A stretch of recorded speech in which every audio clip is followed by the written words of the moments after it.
Hi, I'm Margaret from the museum, and I'm here with Gwen, who ran the Dutch clock. I'm Gwen Hall, and I worked for the marketing board for 37 years and run the Dutch clock for 31 of them. Could you explain the Dutch clock to us? Well, first off, the cheese had to be graded at different grading stations around the country. And then they sent the gradings to us in Belleville, and we compiled a catalog and listed all of the factories. And then they were graded 94, 93, 92, and they were sold separately. And then if a factory had an undergrade, that was sold at the end of the sale. And so you would start the clock with this here and bring it up. And what you can't see here, it would give the dollar on one, and then the cents, whether it be 50 cents, 70 cents, whatever, or $5 or 7. But then you'd run it down to maybe it'd have 90 cents, 80 cents, and then the tenths of a cent in between. So when the clock would come down to the first buyer would stop it, then I'd have to come back up and run it again. And then the next buyer, if he wanted to outbid him, he would bid. And so when the bids quit, why the article or the cheese was sold at that price. Well, then the undergrade cheese sold for about 10 cents a pound less, or in that ballpark. There was pretty well the same buyers every week from Brockville, Cornwall, Sanderson from Oxford Station, Belleville, Stratford, Toronto. We did have one buyer from Toronto that we always got a kick out of, Mr. Chisholm, and he always bought mostly undergrade cheese. And when it would be time for him to buy the lot he wanted, he'd start to whistle. So all of the men would know that when he started to whistle, he was going to bid on a lot of cheese, and they'd overbid him. And it got to be a real joke. I didn't catch on for a while, but it got to be a real joke. He sold all the cheese by the Dutch clock. And when they went over to Holland in, I think, 55 probably, Mr. Heath and Mr. Biggs went over and purchased it. It was sold over there by the flowers, were always sold by the Dutch clock, and that's where it started from. And they brought it back over and set it up in Kingston to start with. And then we'd have to drive to Kingston every week. But they moved it to Belleville in, I think, 61, somewhere out there. And we sold it in Belleville, which was a lot handier. Yeah. Each buyer at his desk had a button, and so he would have the thing from the button under here, so they could push the button when it was time. And what did all these numbers in the middle represent? Well, the buyer numbers, say number 8 was Black Diamond in Belleville. Okay. And number 3 was Canada Packers. And so they each had their own number. That's what that was. And so when their number was pushed, then I'd stop the clock. Okay. And then I'd start it up again and let it come back down again till it was all sold. But they had their catalog right in front of them, so they knew exactly what was going to put up for sale at that time. And it ran counterclockwise? Counterclockwise, yeah.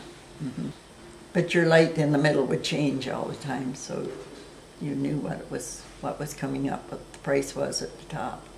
For the cheese producers. And then it switched over, I think it was 67 that the cheese producers was amalgamated by the marketing board. I meant to check the thing this morning. So the cheese producers were a group? They were the cheese marketing board, yeah. Yes. And then they were taken over by the milk marketing board. And that's when at least I'm pretty sure that's when all the quotas were set for the factories and the farmers. Sure. Yeah. Brought into Canada and operated on, I say July the 12th, 1956, because I started there in 54, and it started in 56, and that's how I remember the date, was July the 12th. Were there other ones in Canada? No. This was the only Dutch clock in no, Canada? that doesn't right. The tobacco was sold by the Dutch clock. Okay. Tilsonburg or Delhi, or they know it was sold up there too. And I understood later that Canada Packers used it. For meat? For meat. Or cattle. What, did you grow up on a farm, or? Yes, we had a farm at Plainfield. Yeah. So the dairy farm linked to the cheese factory? Yeah, no. Well, yeah, we did send the East Hastings cheese factory. Yeah. But we weren't a big farmer at all. How big is not big? Well, now they talk 100 cows or more. We only had maybe 12 or 15. But an average herd An then average would have been about more than 20 or more. Yeah, no, ours was small. Yeah. And it was all cans at that time. We were looking at the big milk cans and washing them was no darn fun, I'll tell you. Yeah. And Garfield drew the milk with the horses. So you know how old that was. The horse and wagon. Yeah. And they had the 40-pound blocks at that time. They used the big 90-pounders, and then they switched over to the 40-pounders. And there was only about, well, one was Wilton Cheese Factory, and I think there was one up west, whether it was Tavistock or not, had kept on making 90-pounders. But most of them switched over to the 40-pound cheese. Would have been a whole lot easier to handle. Oh, absolutely. Yeah, that's for sure. And but a lot when they had to switch over to the bulk system too. That's put a lot of the small farmers out. In fact, it put most of the small farmers out because that was expensive to switch over to bulk tank and all that went with it. Right. Yeah. Because we were talking, Isla Sinai the other night, and she was talking about how much it cost to switch over to the bulk tank. What date did that come in? When did you Had the switch over? I would say in the early 60s. I'm not real certain.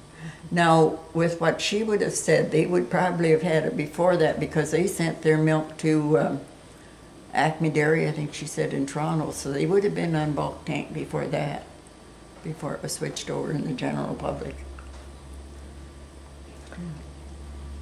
What sort of education did you have to get into the Cheese Producers Association? Yes, Need. You needed a job. Smart brain. Grade 10. Yeah, that was and a need. And you worked for them 37 years. 37 years? When I went in, they hired me for 2 months. There were 2 or 3 of us hired for 2 months because we were regrading cheese to send over to Clement in Scotland. Were you regrading it how? They had to have a regrade, and then we'd have to set out, just much like the catalog, whether it regraded 93, 94, or 92. But at that time, it was pretty well aged. But they had to know the quality of the cheese they were buying. And so they did this regrade, and then we had to get all the paperwork and make sure it got on the boat overseas and everything by rail to the port. Yeah. Did it go from Halifax? Montreal, I think. I'm pretty sure it was Montreal. What was the name of the Scottish company? Clement, AC Clement. Where were they, in Glasgow? Scotland, but don't ask me where it plays now. Yeah. But we sent to different, Sainsbury was another one that we shipped to over there. But that's a big grocery. Sainsbury's a big grocery chain. Oh, yes. Well, we shipped there. I remember when one shipment went over, on the way over there was some fire or other into the boat, if you can imagine a boat with a fire. And I remember them laughing about afterwards. Grilled cheese. Grilled cheese. Had grilled cheese sandwiches that night. Yeah. Yes. Or rarebit. No, I enjoyed working for the marketing board. I really did. And then after the Dutch clock was taken away, we did all of the calendar project. Remember when the milk calendar came out with all the milk, everything milk, and we did all that packaging. At one time, the 16 girls working there under me.